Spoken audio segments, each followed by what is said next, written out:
Good evening and welcome to the 25th episode of Hometown Huddle. On Tuesday afternoon, I sat down with Don Giffin, the Assistant Commissioner of OVAC Basketball, as well as Hall of Fame official in the OHSAA.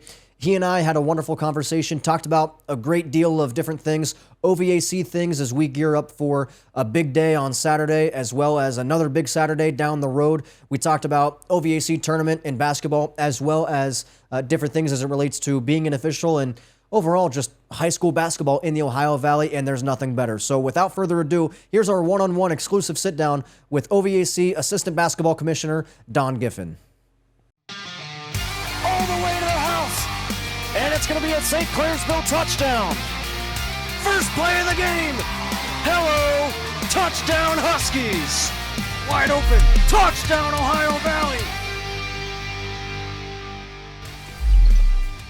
I'm Drake Watson, that's Don Giffin. Don, you walk in here with quite the resume. Hall of Fame official in the OHSAA, Assistant OVAC Basketball Commissioner.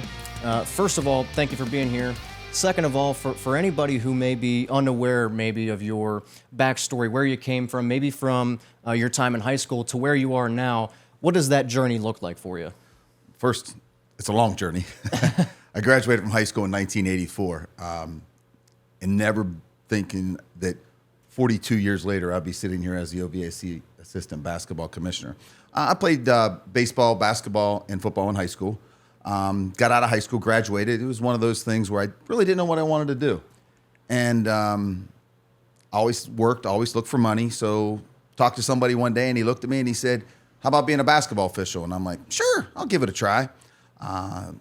Well, that morphed into getting married, having a family, continue to officiate, to then eventually becoming the OVAC Assistant Basketball Commissioner 42 years later.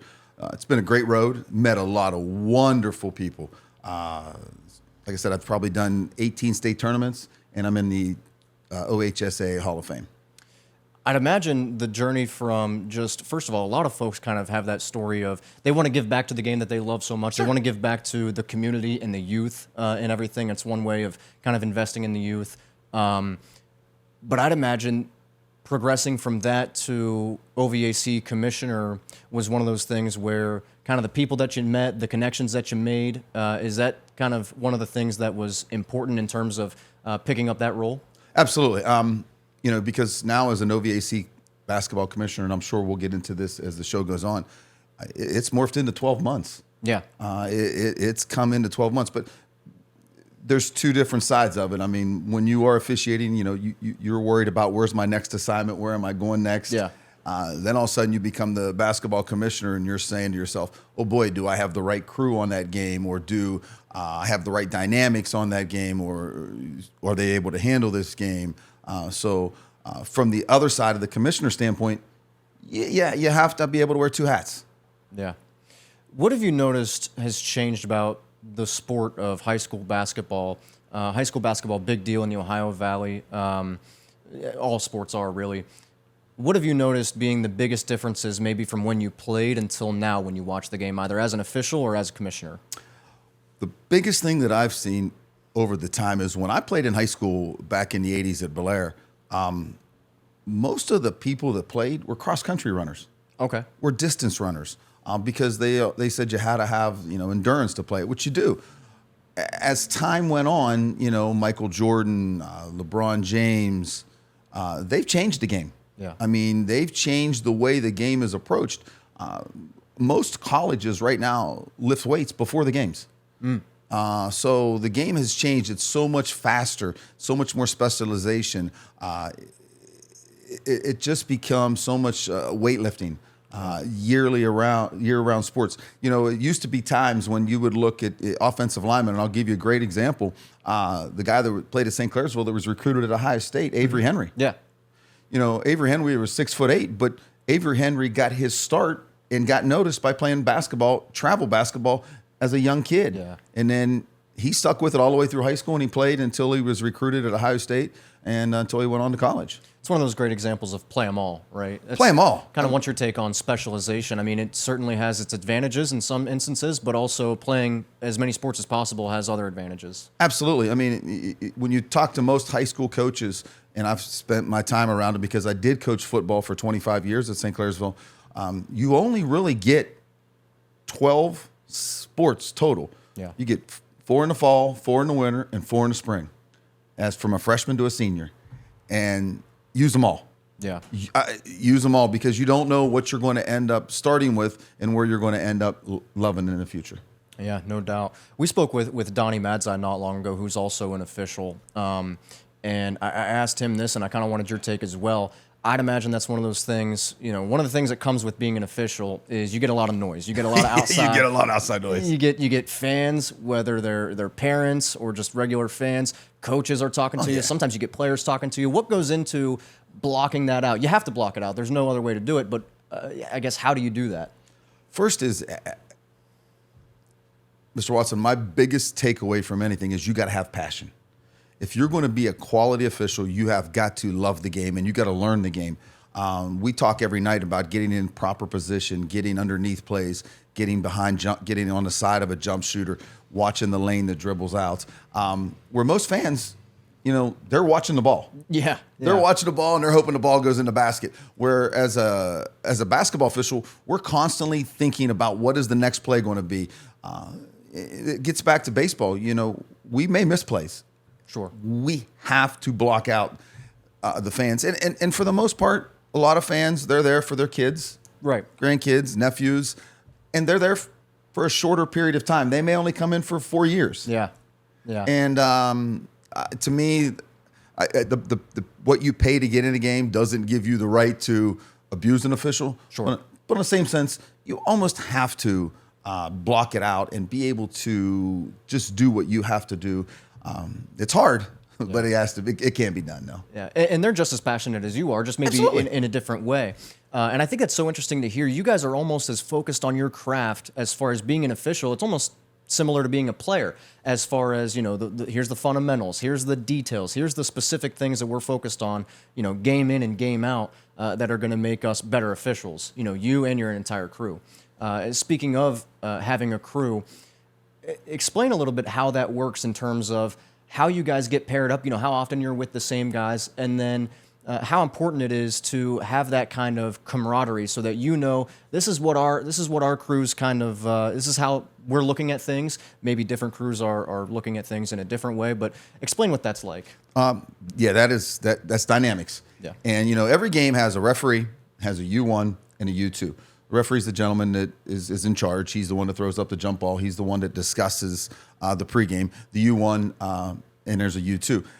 It depends on every game. We have what we try to do for every game is make sure we have a referee on it. Of course, a referee on every game, a U1 and U2.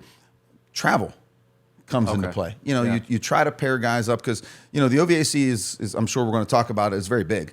Sure, yeah. And right now we have 54 schools, so you can go all the way up to Columbiana County and all the way down to Washington County. Yeah. So we try to pair guys up so they can ride together. That's a big thing. And to me, at the end of the day, we want our officials to be safe. We want them to get from A to B safely. We want them to get to the venue safely. But we also have to make sure we realize every game's got to have a leader. Yeah. I mean, you have to have a leader on every game. So if something breaks down, Doug Costain, the OVAC basketball commissioner, and myself, we can lean on that referee and say, what happened? Yeah. Tell me the story. You just mentioned there's 3 officials for every game, and then you look at the OVAC, on any given night, you could have anywhere from 20 to 30 games, and you got to find 20 to 30, lead referees. You got to find a crew of officials and everything. There's talk about kind of a national shortage of officials. What's the biggest hurdle, whether it's OHSAA related, OVAC related? What's the biggest challenge in terms of recruiting guys to be officials in today's day and age? Sticking with it. We can get them in class. We can get them trained. We can get all that. It's sticking with the process. Okay. Learning, you're not a player anymore. Learning your angles. As lead referee, we teach our leads to work wide on a basketball floor. We teach our trails to get underneath plays.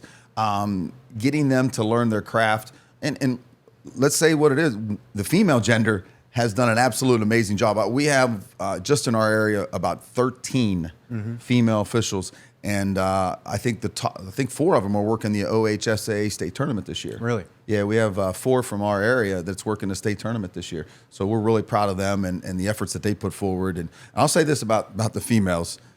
They take it serious. Yeah. Yeah. I mean, like, you get out there with and I'm going to say a Maya Williams or a McLean Murad or an Ashley Wheeler or Valerie Dowling, Bailey Frederick. I can go on and on with them. I mean, when they're the referees, you sit and listen because they wanted to make sure their game goes properly, and they do an outstanding job. I couldn't be more proud of the females that we have working in the OVAC. I think it's so because there's really no difference, and so that's just a whole lot more people that you can recruit to be officials and everything. You talked about the OHSAA. I think the OHSAA in some instances isn't spoken about very fondly, but you've probably, as an OHSAA official, you're kind of representing the OHSAA in a way, wearing those stripes. As you see it, what are the things that the OHSAA, what are the things that they provide to the youth in terms of whether it's athletics or outside of athletics? What are the biggest things that the OHSAA looks to provide to youth sports that you've noticed? Opportunity. And the OHSAA and the WVSSAC, because you got to remember we're governed. We're right here on the border of Ohio and West Virginia, so part of us goes through the OHSAA and part of us goes through WVSSAC. I think they get a lot of bad press because from a player to an official. A prime example is we had a local youth get ejected from a basketball game. Okay. And was it warranted? It could have been. I mean, but the OHSAA called us, watched the video, reviewed it, and they let the child not take a 2-game suspension. Okay. That was on to the officials and what happened, but they do err on the side of the player and the safety, both states. But I do really have one issue with one of the states. Okay. Do you know what that is? I have no idea. Okay. In Ohio, you can play basketball on Sunday. And a lot of what's going on now is a lot of these tournaments, like this past weekend, they had what they call the Battle at Berkeley. Okay. And I think they had Maysville, which is an Eastern District power, play Lutheran East. Okay. Which, from everybody I talked to that went to the game, was a phenomenal game. But they played it on a Sunday at 4 o'clock when there was no NFL football on. Yeah. And the place was packed. It was a great atmosphere. Everything was wonderful. A lot of these tournaments that are coming up now, they're playing on Sunday at the end of football season. Yeah. So they can draw the crowds because there's not a lot going on Sundays. Yeah. And the WVSSAC does not allow their players to practice or play on Sunday in any sport. And that kind of, to me, I know there's a fine line there, and I'm just, that's the big difference in both states. Yeah. OHSA lets you play on Sunday, and WVSSA does not. Well, I guess there's pros and cons. Each state's looking at that. There's pros and cons on both sides. One of the things that I've noticed, that we didn't write this down, but those tournaments, I shouldn't say tournaments, but those showcases, right? That's what they're called. Todd Calavoda. You think of Buckeye 8 Challenge, all these things. We talked a little bit ago on the show about how neat would it be if, let's say you have 20-some schools in that event. Maybe it's a 2 or 3 day event. Maybe the first night culminates with with 4 teams being paired up in a semifinal kind of bracket, and then the 2 winners play in the final game the next night, and that kind of thing. Boy, is there anything? That's a great idea. Yeah, I think it's a great idea too. I'm glad somebody agrees. I love that idea. Is there anything that you know of that would be a roadblock for that? Well, one of the things you would have to do is you'd have to allow yourselves on your schedule 2 games. Okay. Because you can only play 22 games regular season. Okay. In basketball, and Ohio and West Virginia. Well, the 2 losers would be playing in that 3rd place game. So you're still, all 4 teams are going to play the next night anyway. The Todd Calavoda, I think next year is going to 3 days. Oh, okay. That would be even neat if on the first day you played a couple games and then they got a day's rest and a day to prepare and then play on Sunday. Yeah. I think you're onto something. I think so too.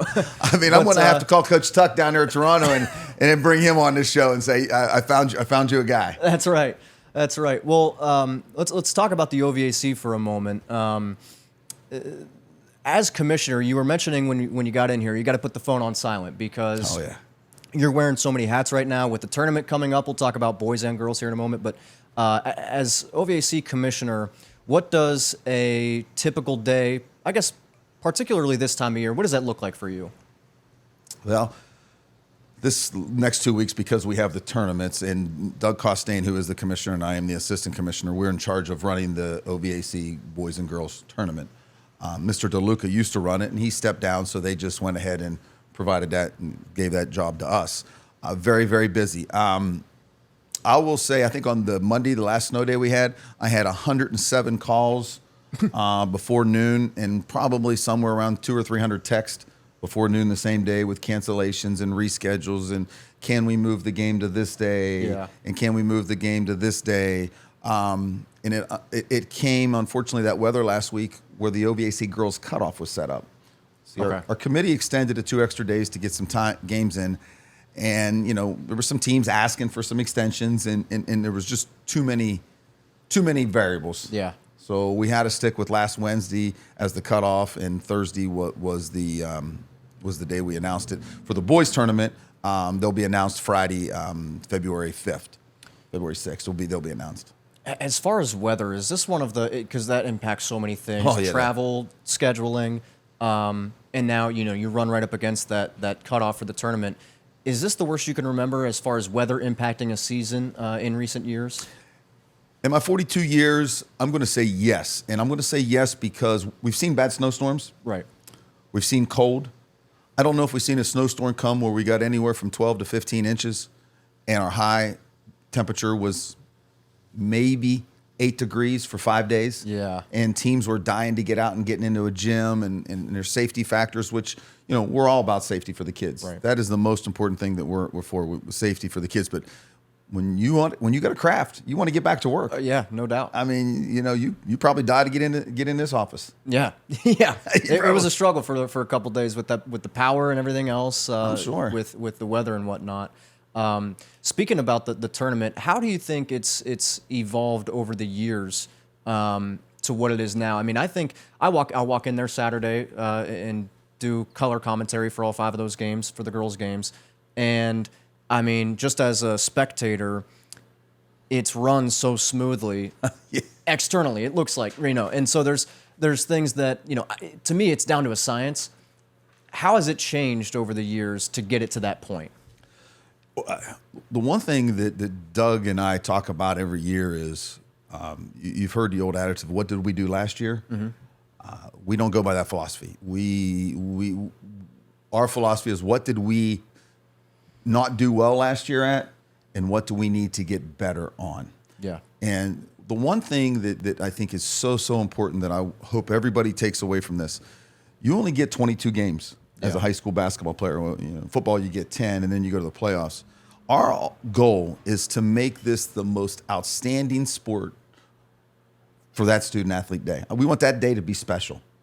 That is all. We just don't want this to be another game. We just don't want you to come in, throw the jump ball up, and you have another game. Yeah. We are, like this week, we're allowing the teams to practice. If you make the finals, you're allowed to come in and practice. Okay.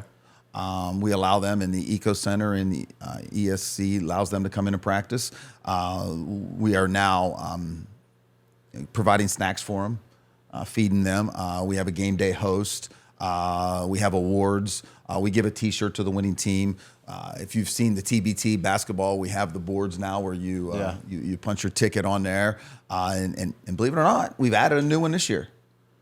This year we are adding a 3-point shot attempt by the top 2 3-point shooters in each division. Okay. So I don't know if you've seen our new statistics program we put out this year. Yeah, I've seen. Yeah. Okay, so the cutoff for those deadlines have been set. The top 2 players for let's say the girls tournament is 5A. The top 2 boys players will shoot off during the 5A tournament. They'll get the NBA 1 minute. Okay, yeah. And they'll shoot 5 shots, and the winner will be the 3-point winner, and the loser, you get a shirt. Yeah, that's a great idea. Again, one of those things that's just, it makes it such a premier event, and something that, you know, you walk into a championship event for the largest conference in the country, and you expect big things, and it's I think it over delivers on so many things. It's such a, and same thing with, I've noticed, wrestling. And Wrestling.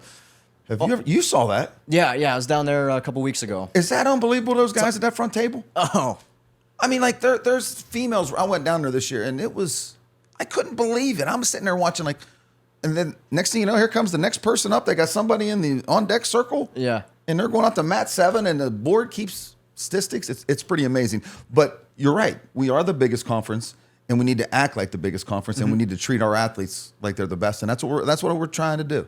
Yeah. Speaking of such a large conference, it's a conference that spans, I would guess, anywhere from 100 to 200 miles. If we're looking at, I think it's 1.1 million square miles or something like okay. that. Yeah. Okay. I was talking end to end. End to end. Okay. Every bit of 100 and some miles. Yeah. And so, 54 schools. Obviously, that comes with its pros, but I'm sure it comes with some challenges as well. What are the types of things that you've noticed? Here's the good aspects of this. Here are maybe some of the negative sides that are tough to deal with at times. Well, the pros is you have access now to a website and 54 contacts of schools. So if you need something quickly, you can just, at your fingertips, you can reach out and get them. And we're trying to build, in all sports, a network. A network of people. If you need something, you call one of these 54 schools. The pros is if you need a reserve game on a last minute, you can email them and get a quick answer. You have the master schedules for everybody, so you know where they're playing night in, night out. You now have the statistics program we run in basketball. So, if you're playing at Harrison Central, a great example, if you're playing at Harrison Central, which is a 3A team, you're also competing against a kid from United. Yeah. To see how you match up, so that is the definite advantages that the tournaments, and in the OVAC you're not mandated to pick which tournaments you want to get in, because you got to think there's probably 5 conferences within the OVAC. Okay, yeah, Buckeye 8 being one. Buckeye 8 being one. You have the MOVL Yep. as another. I'm sure you have some that I'm not. Considering you have the ECOC out there that has the Southerns and those teams, and they have their own conference tournaments that may conflict with the OVAC tournaments, right. So they don't want to participate in them, which we understand, and that happens in basketball, and I'm sure we're going to get into that here into a little bit, but the cons of it is the travel. Okay. The travel, I'm scheduling games at Youngstown, and I'm scheduling them all the way down to Marietta. Right. So now I got to learn who the good officials are in Youngstown. And I got to learn what they like up there, and then I got to learn what they down in Warren and Fort Fry and Marietta, what they like down there, and that's one of the cons. But there are very few cons, more positives than anything. So I've noticed that might answer one of the questions. If you look at the boys' side in the basketball tournament, specifically in the 5A class. 5 of those schools are not participating. Now, I know Parkersburg South is on their way out of the conference. Parkersburg South is already out. Okay. They are officially out as of the winter sport. So the top 4 seeds, I mean, they ran unopposed to get to the semifinals. They did. What was and I can't remember exactly who all the schools were that are not participating, but what have you seen as the reason for that? Is it other conferences, travel? I think it's a combination. Parkersburg South and Dover. Okay. So they were both in the 5A, and then they dropped out because they went to new conferences. Yeah. So they were out at the start of this year. Then you have Warren and Marietta, who are smaller Division 5 schools. They wanted to stay down there and play in their area, and they were kind of worried about maybe the travel where they would end up having to go on a Tuesday night. Yeah, okay. And then your other 2 that didn't participate in the boys was Morgantown and University. Okay. They're down there, and they chose to go to a tournament in a different route. We were, of course, not happy with that, but that was the decision they make, and we'll live with it. And we were able to get the 4 teams that ran unopposed this year in the boys' side. Now, on the girls' side, University chose to stick with it and play in it, and they played in the girls' side. So the girls had 5 in the top, where the boys only had 4. Okay. Harco Media is proud to partner with Mizer Printing and Graphics. Are you ready to meet your New Year's resolution and shop local? With competitive pricing and quick turnaround, Mizer Printing and Graphics is here to help. Family owned and operated since 1986, they take pride in making your ideas come to life. Everything from birthday and wedding invitations, campaign signs, banners, envelopes, to order forms, they've got you covered. All you got to do to get started is call or email today. Access the email or the phone number or the Facebook page in the description of the show, as well as on your screen. Once again, Harco Media is proud to partner with Mizer Printing and Graphics. if you look at the girls' side and what we just witnessed last night, and then what's coming up on Saturday, I would have been confident in assuming that, let's say, for example, I've been really keyed in on that 4A class. I was real confident it was going to be a rematch between the game that already happened at the Eco Center. I think a lot of people were. A lot of people were. And then you have a team like Oak Glen come up. Well, first of all, Indian Creek, they were able to win, I think, by 2 points. Not an easy win in the environment that they were playing in, and they had to overcome a lot. I think Edison was undefeated. Edison was. And Oak Glen upsets Union Local, so now you've got this Indian Creek. And correct me if I'm wrong, is that a rematch of last year's? That is a rematch of last year's. Okay, so that is a rematch of last year's. All the intrigue that goes into it and these types of things, and you have these storylines. What are the things that you're looking forward to the most, just to witness as it relates to Saturday with the girls' tournament as you get ready for that? Oh, thank you. We're going to start out with the 5A. Okay. 5A starts at 10. Is that the same for next Saturday as well? Yeah, it's 5A at 10. Then you go 1A, 2A, 3A, 4A, and there's every 2-hour increments. Okay. So we'll start out with the 5A, and you'll have John Marshall and Steubenville, who's already played twice this year. First time was maybe a 15, 18-point game. The second time was a 10-point game. Okay. Both teams have quality players. John Marshall beat University last night, and Steubenville beat Wheeling Park. Steubenville's got a nice nucleus of young and old. I think that they are led by the McShann girl. Yeah. She's pretty good. But yeah, Monarchs they're going to come and they're going to show up. And I want to say this. And Riley Storm, she plays for him, and she's a basketball official. Okay. I told her she started when she was 15 years old. So she's official, and I think that's helped her game. And she's going down, I think, to West Virginia Wesleyan to play. You think about that just elevated basketball IQ, that, being an official and those types of things. You think of coaches and officials are kind of the same in the same sense when it talks about just your knowledge of the game and the ins and outs of everything. That's really cool to see. Yeah, and sometimes she even knows the referees on the game. Yeah. So I mean, it's hard for me because I've trained her, so I don't do a whole bunch of John Marshall games. I have done a few. Yeah. But I kind of have stepped back now, and I'll watch them play, and I'm looking forward to that one on Saturday. Well, as I'm looking forward to all of them on Saturday. Yeah, no doubt. Then you go into the 1A, which is like another repeat matchup. Cameron and Frontier. Yeah. They've played twice already, and this time Frontier's beat them twice. Okay. So now they'll be playing at the 12 o'clock game. And Cameron's kind of that powerhouse over the last couple of years in that 1A class in girls basketball. Yeah, Coach Pettit's done an outstanding job. And you know what? It's kind of strange. I was there last night for the semifinal game, and surprisingly, for a small school, they have like 15 or 18 kids on their roster. Oh, really? Yeah. So to me, that tells you a lot about your program. Yeah. Yeah. And so for that small of a school, she has about 15 or 18. She did end up telling me that hopefully there's no snow issues because her top rebounder is also a cheerleader, which is also Saturday. Yeah. So let's hope that we don't get there with her. So yeah, big day for the whole conference. Now you did the previous UL and Creek game for the Buckeye championship. I think I saw you there. And Indian Creek has a lot of firepower as well. They do. And the one thing that I think about is for Oak Glen, and I'll talk about this on the show, like Oak Glen, is it a one-night thing where they got hot and were able to beat Union Local, or is that something that they can sustain? It's not really like there's a correct answer to that. It's just a kind of, we'll wait and see. It's a great question. I don't know. I know Coach Wells does a great job. I mean, he'll have his kids prepared and ready to play. Indian Creek, but I'll say one thing about Indian Creek: they're battle tested. Yeah. They've played the Tusky Valley. They played some horses, and he's been there. I think this is probably his third or fourth year in a row that he's been up there. But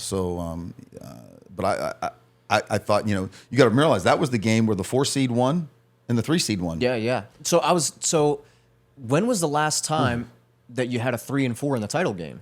I would have to look that up, but I know since I've been doing this. It can't be often. It can't be often. Yeah. But I tell you what, if you're going Saturday, I mean, there's 2 other games. Of course, there's the 3A, which is going to be Shenandoah, a really good team, and they're going to match up with Monroe Central, who I think they've played once. I'll tell you the game that's kind of sitting kind of crazy to me is this 2A game. For any basketball people out there, it's Caldwell. And Heather, who's the head coach, I've talked to her a few times, and she has a lot of young players. She's got an outstanding little guard. Name's slipping me now, but she's got an outstanding little guard. They're going to play against Southern, okay, who is 20-0. Yeah. Southern's 20-0. They have 4 seniors. I talked to coach this morning. He's super excited. He said Selenesville will be empty Saturday. He said we're going to bring what we have. We're going to fill them up in the bus. And he said that they were run by 4 seniors, but they got a freshman guard, and I think her last name's Kellogg. And Katie Kellogg. Katie, is that her name? Yeah, I think so. I think she had 31 last night against Shadyside. And she's been leading that class in a lot of stats throughout the entire season. She has been. And he's excited to be here, and she's excited. They're both guard-oriented teams, I think, from talking to coaches. They both want to get up and down. They both want to go and play. They want to press. They want to use a bench. So I think that game's scheduled to tip at 2 on Saturday. So definitely looking forward to that game. This is so helpful because in between classes and everything, I'm just starting on the notes for the games on Saturday for the broadcast. And so, going back and looking at some of these things, obviously, Kellogg and the Impact girls because I think Oak Glen, I can't remember her name, but they had a girl that scored 24 last night. In the against Junior semis. Local.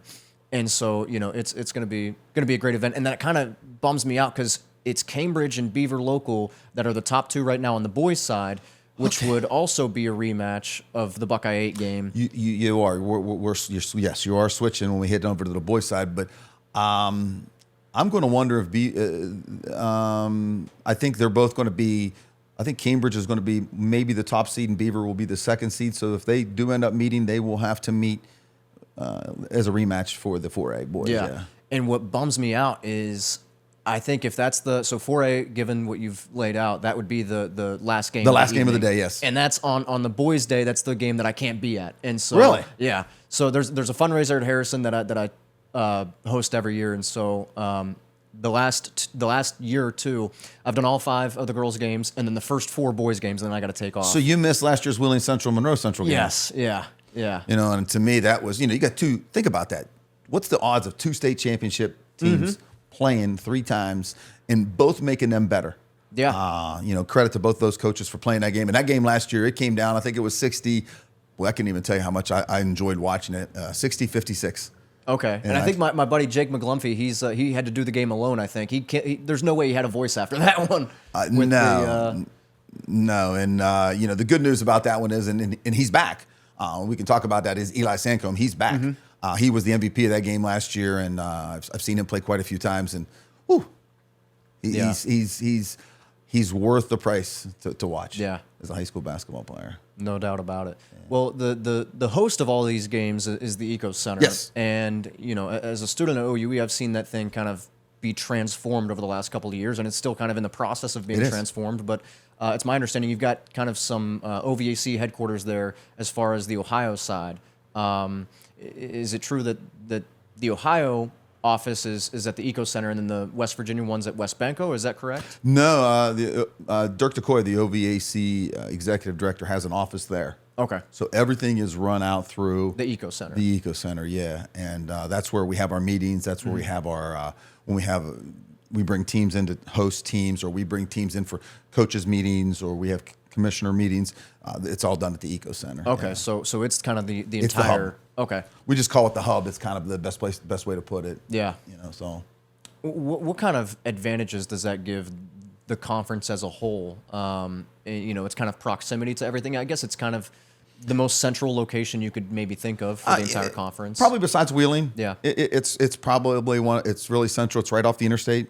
It's easy to get to. The ESC Center has done if you've been in there lately. I was in there this morning grabbing a coffee. I'll use the Starbucks. Oh, yeah. I go to Starbucks all the time. Then that's the best Starbucks. I love that place. Yeah. But it's a fabulous place. They've done. When it's done, I think it's supposed to be done in the end of summer. Okay. They're going to have offices upstairs, a weight room upstairs. They're going to have a place where you can have a gathering upstairs. They got offices and 4 locker rooms available to us. We have officials' locker rooms. We have our 4 team locker rooms. We have places for hospitality. So to me, the Eco Center it's perfect. It's right there. The location's perfect. We're working as we speak on parking and trying to clear out the park. That's the downfall. Some of the parking is not the great. That's why we allow 2 hours between games, because we want to try to clear out some cars so we can get some better parking spots. And ahead of that Cambridge Beaver Local game, I struck gold and got there right as all the St. Clairsville folks were peeling out of there. But the week before for the girls games, I was parking down below, which is no problem. You're there to see a great product. but it's phenomenal. And Mark, I spoke to him a good bit, and he's a great guy. We talked a couple weeks ago about maybe doing some sort of show out there, and he could showcase kind of what goes on at that building.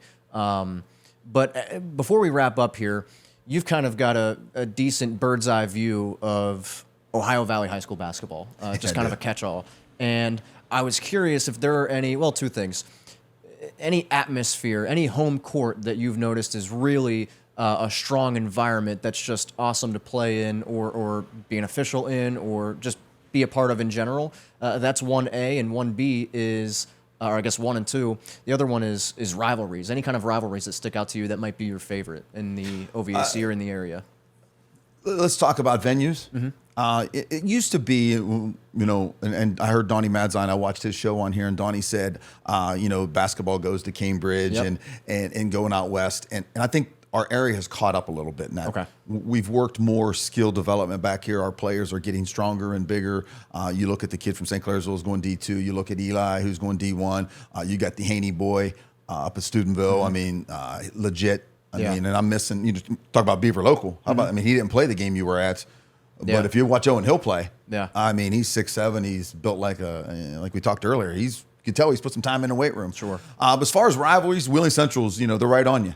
And they bring a nice crowd. Toronto, smaller gym, they bring a nice crowd. Those are the ones that St. Clairsville gym, they follow their teams and they like their teams. And I'm sure I'm missing some. Cambridge. Oh yeah, of course. You saw Cambridge. You go up there and it's Bobcat basketball and. They've got they've got a Bobcat actually in the trophy case, I think, out there. I mean, they're crazy about it, and there's nothing better. Ryan McCourt. He's the new coach up there, and he's done a great job. Is this his second year? He's a St. Clairsville guy. Isn't he? He's a St. Clairsville guy. He played with my son back. I think he graduated in 2016. Okay. He didn't play much then, but he's a basketball junkie. He's we also have a showcase in the summer that we showcase our top players, and we bring in college coaches, and he's on that committee for us, and. They're another great venue. I mean, I'll tell you the other night, it's one of those ones missing is Columbiana played Lisbon David Anderson. Okay. And they said that venue was lit. Yeah. They said it was just another perfect venue to play. It's one of those gyms that everything's right on you. Yeah. That's one of the things. I'm kind of a Buckeye 8 guy, kind of around this area, and so it's not often that I get up to up north or down south or out west or even over east, but this kind of central area. So I'll have to check out some of the gyms up north and some of the ones that are in kind of the outside of the OVAC. Well, the one thing that you spoke of, the second part of that question was conferences, inside conferences, and I spoke to the coach from Brook. Adam the other day, and we had a nice conversation, and he was talking. Well, I was listening a lot, and he was talking to me about officiating, and I said, Adam, you're in a conference now. Yeah. These teams are going to know you. You're going to play them twice. Mm-hmm. I mean, when you play a conference team, when a Beaver Local plays an Indian Creek. Oh yeah. Yeah. They're conference teams. They're going to fight because they know you. They play you every year. You play twice in basketball. You play twice in baseball. You play twice in girls. You play volleyball, you play football. I mean, it's everything. It's everything, and you're competing against them on the track. You're competing them everywhere you go, and so you're going to have a little more energy on those kind of games. Those games are going to have. Yeah. So we try to tell our officials when you're in that conference game, let's make sure that it don't get to where it needs to escalate, and we have to suspend players because that's the absolute worst thing that can happen is have an ejection where you have to miss 10% of your games. Yeah. I mean, imagine you trying to miss 10% of your shows. Mm. Yeah, can't do that. No, we can't. So, as officials, we don't like that to happen. Yeah, well, and you don't like to miss calls. I mean, you like to be kind of detail-oriented and just really honed in on your craft and those types of things. And, I think that's one of the reasons why, there's so many people who are of that mindset, and that's what makes the OVAC so great. That's what makes OHSAA, all high school athletics here in the Valley, and that's one of the things that we like to showcase. And we thank you for being here to showcase that and give us some insight. If there's anything else that you have left to say, maybe some things you're looking forward to, or any other thoughts that you have on the upcoming weekends. I appreciate that having me first. Thank you and the OVAC appreciates what you do for our student athletes. The one thing I will tell you, a couple things is basketball and the commissioner role is 12 months now. and I consider it to the 4 seasons. Springtime, we're out gathering information and we're going. Summertime, we're working on our craft. A lot of summer basketball. Yeah. We're working on our craft. Fall time, we consider that getting ready for the schedules. And then in the winters, when we harvest. Yeah. And so it's a 12-month a year. The one thing is I would say is if you even think you're interested in officiating, the best time to reach out is go to the OVAC website, ovac.org. There's a spot on there for you to fill out your information. Start in the spring. We can give you some summer games and see if you like it. Doesn't really cost much. You can actually make some money. Yeah. And we have some outstanding young college players that have came back now and become officials. They went out, they didn't want, they're not teachers, so they're not coaching. Right. So they came back in, and I mean, I could go on how many we have, and you're probably seeing them some nights if you're going to watch games. Oh yeah.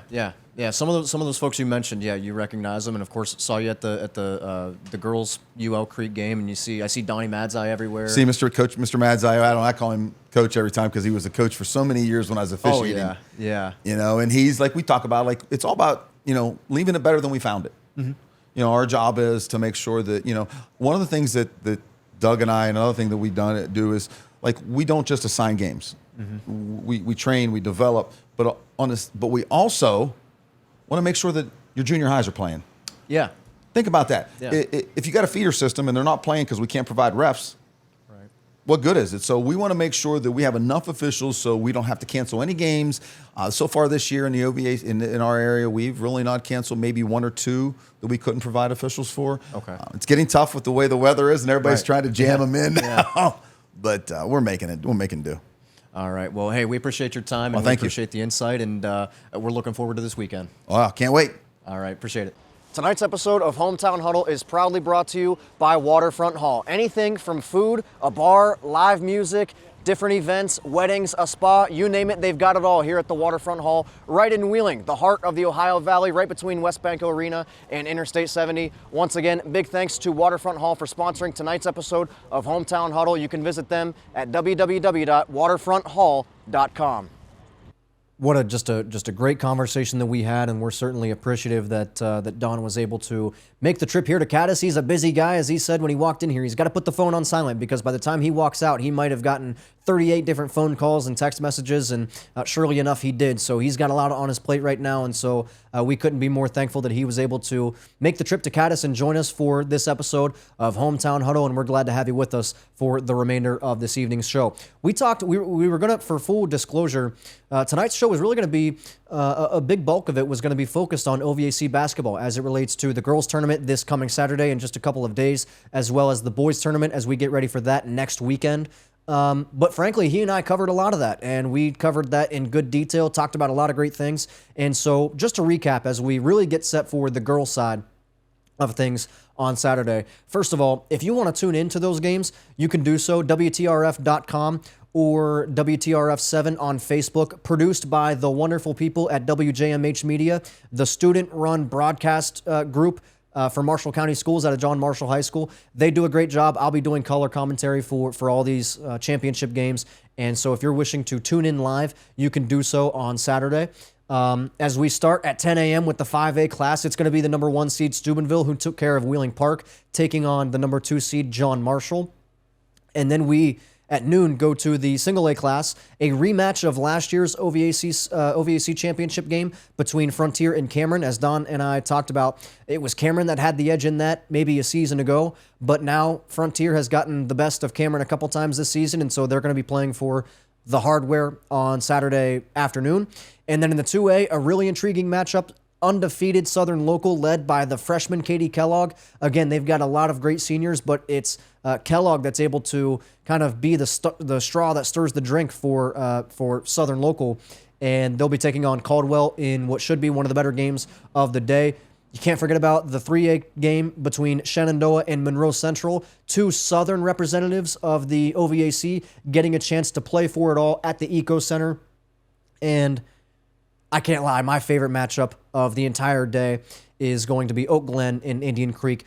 When was the last time we had a 3-4 for a title game in the OVAC championships? Again, we're going to have to make sure we dig that up at some point because I'll talk about it on Saturday. This is the nightcap. This is the premier event, I would say, on Saturday between Oak Glen, who, listen, I was fully prepared as I talked to Don Giffin. I could tell you so many different things about what a rematch between Union Local and Indian Creek would look like, what that would mean for somebody like Lakin Vinskovich or Delaney Butler or Ella Greenwood, and what that would mean for Indian Creek to try to avenge the loss in the Buckeye 8 championship in the same building, right? That story just started to write itself, and then we got to play the games, right? This is why you play the games, and it's all for naught because Oak Glen pulls off the stunning upset over Union Local, and they, the 4 seed, punch their ticket to the title game to take on Indian Creek behind the likes of Ella Stewart, who did incredible things for Oak Glen in that game. We'll talk about her a little bit later on, but a quick, brief look at the girls OVAC basketball championship matchups. And again, we'll be on site there on Saturday getting ready for the whole thing. And we couldn't be looking forward to it more. And we're certainly hoping for some great games. With that, we'll take a quick break and then we'll come back and we'll talk about a couple of different things that transpired since you and I last spoke on Hometown Huddle. We'll talk some Buckeye 8 things and some more OVAC things and just different things that relate to high school basketball in the Ohio Valley. So we'll take a break and we'll be right back after this. Harco Media is proud to partner with Mizer Printing and Graphics. Are you ready to meet your New Year's resolution and shop local? With competitive pricing and quick turnaround, Mizer Printing and Graphics is here to help. Family owned and operated since 1986, they take pride in making your ideas come to life. Everything from birthday and wedding invitations, campaign signs, banners, envelopes, to order forms. They've got you covered. All you got to do to get started is call or email today. Access the email or the phone number or the Facebook page in the description of the show, as well as on your screen. Once again, Harco Media is proud to partner with Mizer Printing and Graphics. We've got this idea. We've got an idea here at Hometown Huddle that, listen, a lot of things happen between shows, especially in the winter and spring sports because there is so much frequency. And so it seems like forever ago that the Buckeye 8 championship was played between Beaver Local and Cambridge. We'll talk about that in just a moment. But because there's so much time, we thought it would be a good idea to start implementing some sort of instant reaction kind of content to the network and to the show. And so with that being said, on Saturday, it is the plan right now to exclusively on the YouTube page. If you're on Facebook, if you're listening on podcast, first of all, like the show, follow the page, whatever you got to do. You know what you got to do. But jump over to YouTube, particularly Saturday night. I'm thinking 9 o'clock or 10 o'clock, somewhere around there.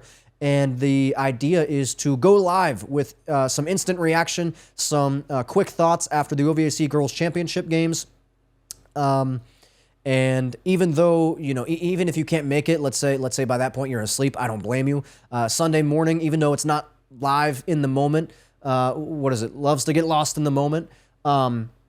It'll still be there. So, you could catch it live on Saturday night or you could catch the replay at any point in time because it's the internet. It's the 20s, right? It's almost the late 20s. And so we've got the capability to just have things. It's probably a bad thing, but things that are on the internet seem to just live there forever. And so you can catch that at any point in time. But that's all to set up this idea that since you and I last spoke, we had and I'm sure you saw the Facebook clip, thousands of you did, about the Buckeye 8 championship between Cambridge and Beaver Local. As I was leaving, the route Cambridge put on Beaver Local, 71-40, a 31-point victory in a championship game, also at the Eco Center. As I'm leaving that game, I'm thinking there's really no takeaways that I have from this game other than, Cambridge was on fire. They played with their hair on fire. Beaver Local couldn't do anything about it. They were outplayed on the court. They were outnumbered in the stands. And as early as the first quarter, even when Garrett Carpenter was hitting one of his many threes, as we'll talk about in a moment, you could just feel as soon as that ball hit the net and the crowd, the Cambridge side particularly, erupted.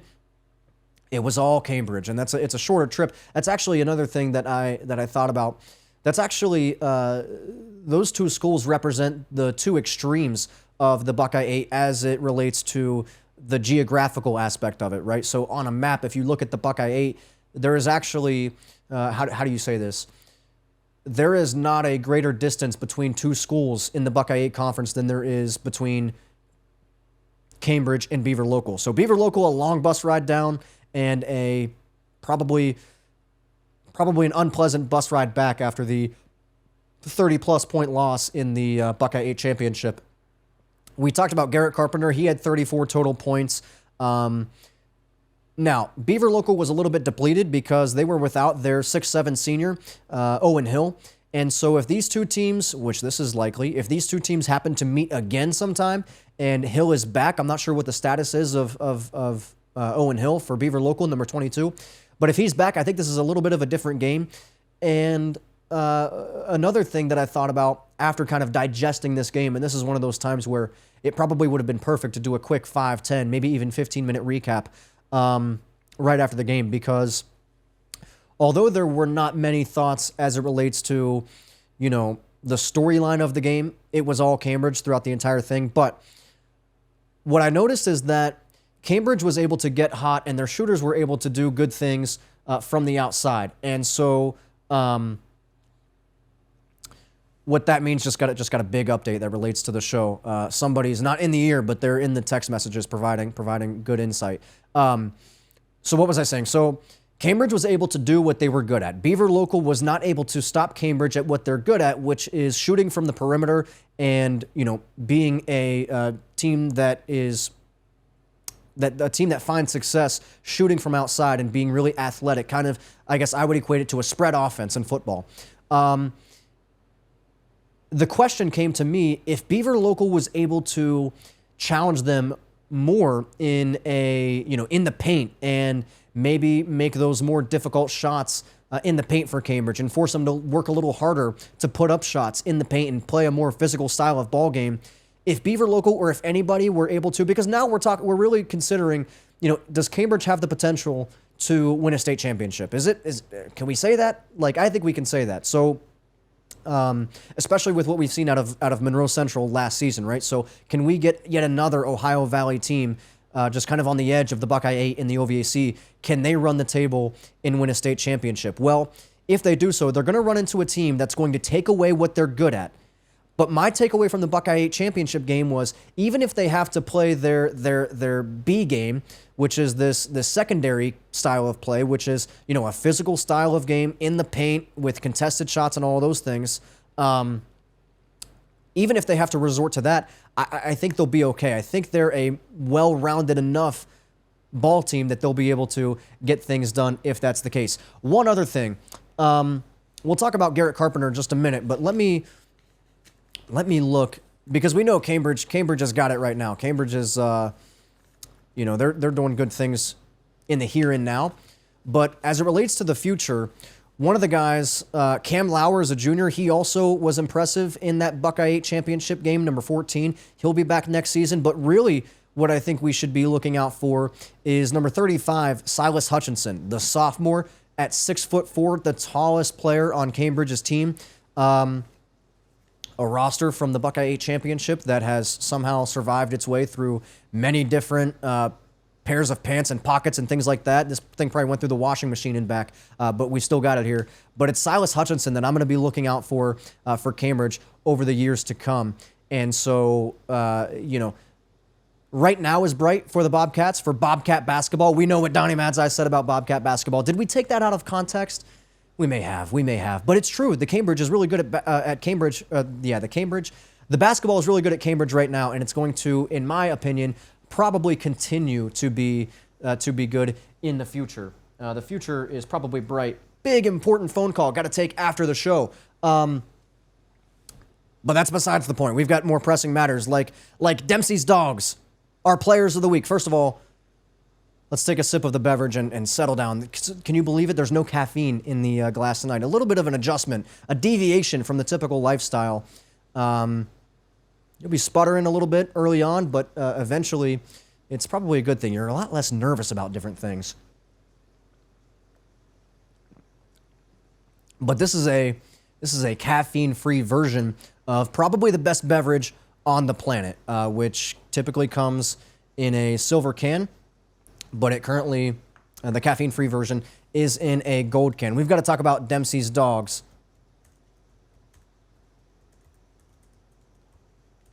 And we've got to explain what that is. So if you're new around here, Dempsey's Dogs.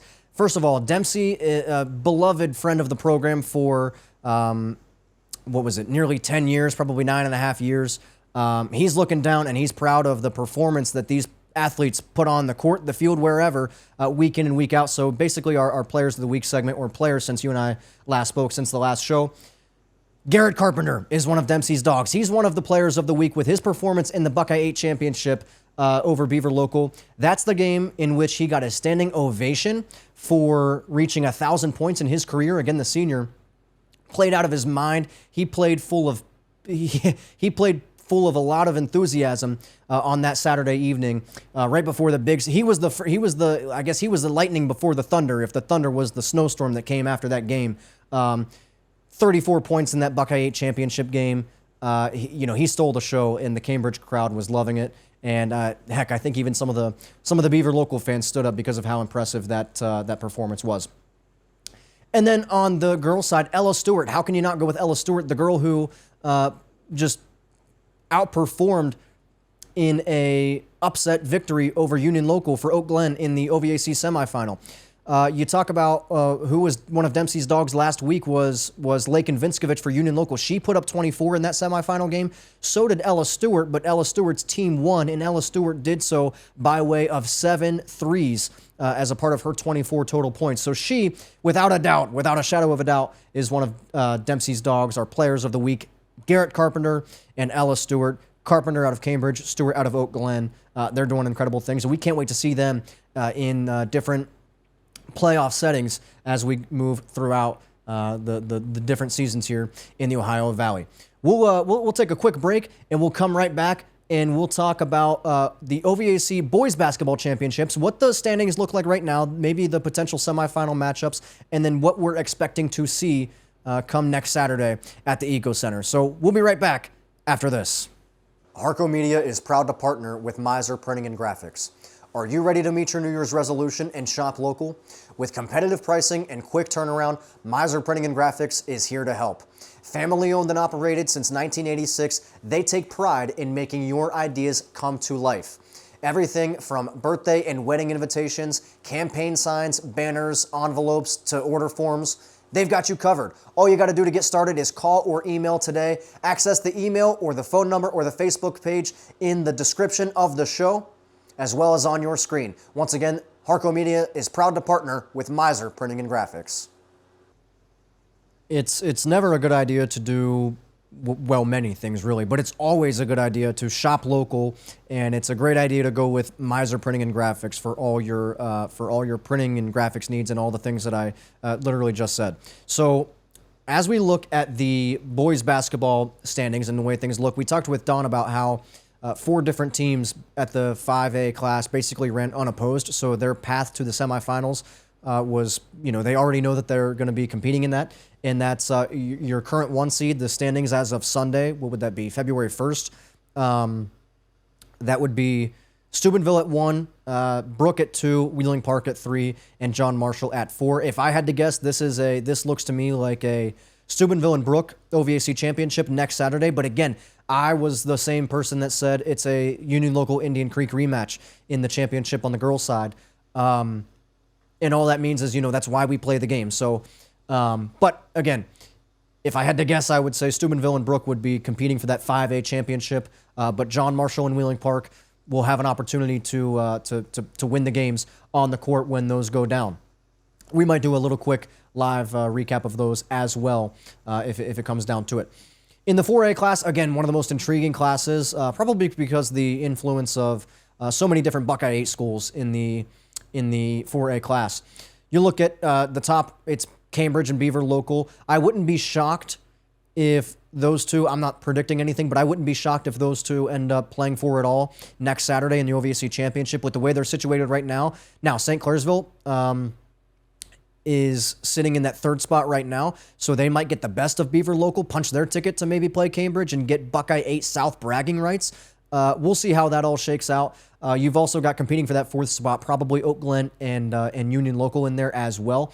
But I think Cambridge is probably, they would be in the desert. They'd be the favorite to win the 4A class. But again, that's why we play the games. In the 3A class, Wheeling Central is, far and away the leader in that class right now. Monroe Central's up in there as well. Columbiana, Martins Ferry, Those are who I would expect to be in the semifinal matchups. And again, that looks to me like maybe a Wheeling Central, Monroe Central, round 3.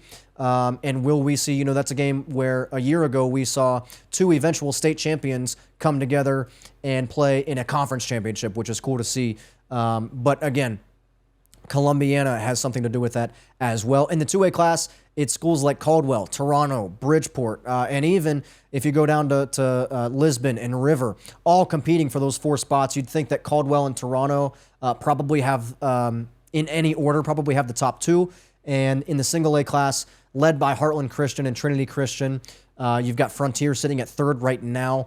Conotton Valley and Wellsville probably vying for that last spot in that bracket as well. So again, we'll talk a little bit more about that between now and the next show as it relates to the boys' standings and the semifinals and the championships and everything else that goes into it. But that's a look at the boys' championships right now, or the boys' standings, I should say. Time now for the director's take. Who is the director? Am I the director? Does the director even exist? The director, not to be confused with the producer, could be a fictional character, could be a real person, could be sitting right over there right now. But also, we don't know. There's a high level of ambiguity when it comes to the director. But the director, his take or her take is, and I agree with this, St. Clairsville, over the last 20 years, you can't argue with this. St. Clairsville has been, when you look at their athletic department as a whole, one of the great tellers of this is when you go to their gym and you see the Buckeye 8 championships kind of poster, I guess, that they have up there. It's almost completely filled up. You also have a situation where you could go back in every single calendar year, probably for the last 2 decades, one of their teams has won a Buckeye 8 championship. So that school hasn't gone a single year without winning a Buckeye 8 championship, which is just crazy to think about the last 20 years or so. And so I think everybody agrees with that. They're kind of that clear-cut number 1 in the Buckeye 8. But the intriguing thing, and this has spawned another thought that we'll get to maybe in future weeks or months on the show, is how does the rest of the Buckeye 8 fare, right? I don't think it's realistic to say, maybe St. Clairsville is going to start to wane and we're going to be looking at a different powerhouse come the early 2030s, right? I don't think that's realistic. I think we can all agree that St. Clairsville's here and probably here to stay. But I think the more compelling argument to be had is, who's that number 2?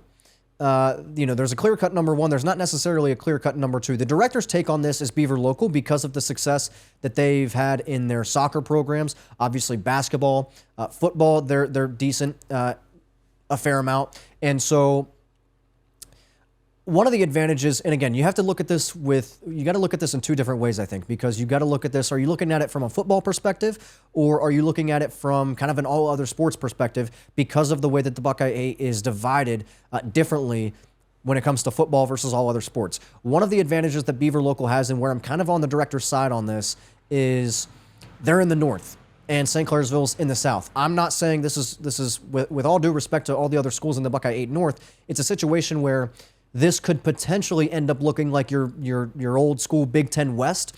What that means to me is all Beaver Local, or a school like Beaver Local, you've also got an East Liverpool or a Brook or an Indian Creek who all have great potential in their athletic departments. All you've got to do if you're Beaver Local is navigate the waters of the Buckeye 8 North. And if you can do that and put yourself on the same court or the same field as St. Clairsville in a championship environment, then all you got to do, you don't got to beat them 3 times or 4 times. You don't have to go through the gauntlet of an entire season. You've got to go through the gauntlet of a couple hours on one evening or afternoon and just be better than St. Clairsville on that day. And that's one more year that you can put on your banner and one less that St. Clairsville can put on theirs. And so you could be talking about maybe that number 2 team, or you could be talking about a team that's maybe, unlikely, but maybe come the 30s taking over St. Clairsville as that premier school in the Buckeye 8 when it comes to success of an entire athletic department as a whole. And I don't have a lot to disagree with the director on that. I think that's a solid take. I think Beaver Local has it's so hard to predict where these schools are going to go. St. Clairsville is really the only school that has been consistently good in the Buckeye 8 for the better part of 2 decades. Every other school with all these other sports seem to fluctuate a good bit, and you could have a situation where, you know, they're up for a couple years and they're right back down for a couple years. Maybe they're average for half a decade, right? And so it's hard to tell, and it's all kind of happening so fast that it's difficult to judge. Okay, here's the schools that are going to be good from an athletics as a whole standpoint over the next coming years, and which schools are not going to be good. And so, you know, I think Beaver Local has done a good bit to prove that they probably are in the lead for being that number 2 school, but don't take away from the potential that a school like Indian Creek has, or a school like East Liverpool has even, or a school like Brook, right? Any of those other Buckeye 8 North schools, Harrison Central in certain sports. You know, and all those sports are good at some things and not so good at other things.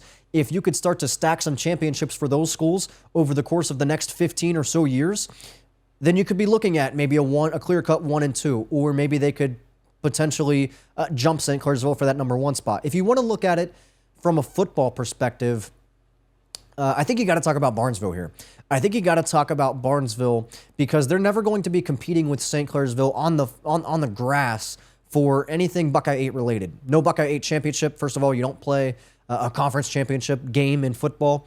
It's all standings and everything.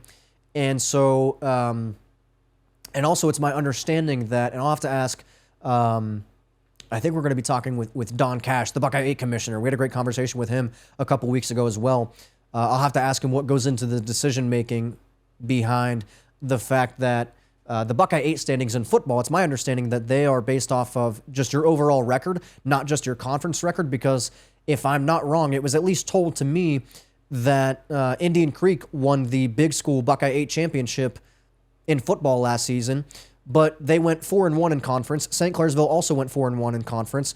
They're tied, in my eyes, and St. Clairsville beat them on the football turf, and so I would think that St. Clairsville's the champion there, but nonetheless, all that is to say, and again, there's probably a good reason for why they do it that way, but all that's to say, you're not going to have an instance like that when it comes to comparing a St. Clairsville and a Barnesville.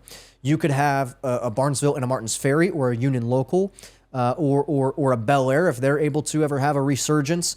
But Barnesville clearly over the last number of years has had the most success when you want to look at it from a football perspective, because again, football is the sport that has the big school, small school. If you want to look at who's that number 2 over the next, if we want to revisit this in 10 years, it's 2036, and we want to say, you know, what does the Buckeye 8 look like from a standpoint of top to bottom, who are the best programs over a rolling 4-year period? All other sports, I think you got some schools in the north, whether it's Beaver Local or Indian Creek, you've got some schools up there that have opportunity to do that. And if you want to look at a football, a more of a football-oriented perspective on this, then I think Barnesville has an opportunity to be a part of that conversation as well. And again, I certainly hope, and honestly, I think it's possible, actually. They just have to go so far because they're in different regions, and I'm not sure what the 26 breakdown is going to be yet. But last year, Barnesville was in 19, St. Clairsville was in 17, so it was an instance where, again, the folks around here would do anything to see Barnesville and St. Clairsville play on the football field, because I think it'd be a close game, a really good game between two Belmont County foes that don't play each other on the gridiron that often. There was potential that they would meet in the postseason because they're in the same division, but they're not in the same region. So now you got to bank on both of them making it through the entire regional bracket, and it was unlikely that we're ever going to see them on the football field together. But something that's interesting to think about, something that I think we could dive into a little more, I think population is, you want to look at census data, you want to look at all these different things that are probably not interesting to the average person, but all these things that might not be purely indicative of athletic department success for a school district, but might give us some clues as to who might be up and coming, because I just think there's so many different things that go into it. So I think that's something that has a lot of potential to be revisited. That scores a 10 on the revisit potential meter. If we want to talk about, the different schools and where they stand in the Buckeye 8 over a long period of time. Couple more things before we get you out of here. I got to take one more sip of the beverage on the desk this evening.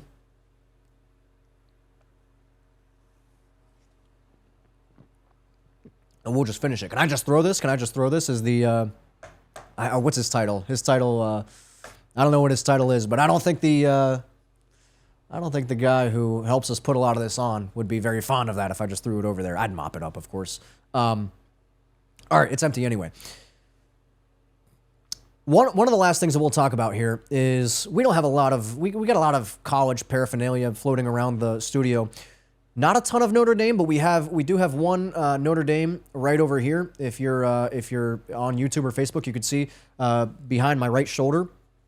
They ended up losing that game, but that's besides the point. I should have gotten something when I was at a Notre Dame game this past season. But you'd like to know where Lou Holtz is right now. You'd like to know that he's doing well. Because he hasn't been doing well as of late. Over the last couple of days, Lou Holtz, the legendary Notre Dame football coach, has been in hospice, and so we're hoping for the best for him. And we just have to bring attention to we really got to celebrate a lifetime of giving to the youth, and from a football perspective, from a life perspective. I mean, just think about the kind of impacts that he had on a guy like Urban Meyer, who has done incredible things for, teams not far from here. So we don't just say that because we are somehow secretly closeted Notre Dame fans. Not the case by any means. But this is one of the Ohio Valley's own. This is a guy who was raised in East Liverpool, Ohio, played for the Potters football program. You see the image on your screen right now. This is a pure Ohio Valley guy who ended up playing college at Kent State. We got to get more Kent State stuff in here. But again, this is one of the Ohio Valley's own. We talked about a little while ago on the show, kind of the different football coaches that come out of this area and the kind of success that they have. If you want to extend your definition of the Ohio Valley, particularly towards the east, you've got a guy like Nick Saban and Kurt Signetti and many others. I think, Jimbo Fisher's from Clarksburg. So, football is a big deal around here. And Lou Holtz, on the northern end of the Ohio Valley, East Liverpool is pure OVAC, Buckeye 8, Ohio Valley. We're certainly hoping for the best for Lou Holtz. And, we just want to recognize the positive things that he's brought to athletics for so many years. That's all we've got for Hometown Huddle this evening. We thank you for being with us to the end here, if you are. If you're watching on YouTube, if you're listening on podcast, if you're watching on Facebook, whatever it is, you got to interact with it. You got to like the video, follow the page, do whatever you got to do. You know what to do. We'll take care of the rest. Our next show will be February 18th, our next formal show, February 18th, but a lot's going to happen between now and then. Remember, we will be with the big events doing kind of instant reaction kind of content that we can deliver quite quickly after the event has happened. And so whether it's live or not, we'll be able to provide some quick thoughts on some things as they happen here in the Ohio Valley, because we've got a lot of big things coming over the next couple of weeks. It starts in a couple of days at, for me, it's going to start probably at like 7 in the morning. But it starts at the Eco Center on Saturday with the girls basketball championships in the OVAC, and then a big day the next week with the semifinals for boys basketball, and then the OVAC championships for boys basketball that following Saturday. Again, all that's to say, and again, after that, we're going to be looking at probably tournament-related stuff, state tournament stuff for basketball, which is exciting. And before you know it, the weather's going to break. I know many are very anticipatory of that. And it'll be time to talk baseball. And many are excited about that around here as well. And then the cycle repeats as we move in through the summer and wrap back around to the fall. For me, the season or the year doesn't really start in January. The year really starts in August, right? So with that being said, though, that's all we've got for Hometown Huddle. I thank you so much for watching and listening. For everybody at Harco Media Network, I'm Drake Watson saying so long and have a great night.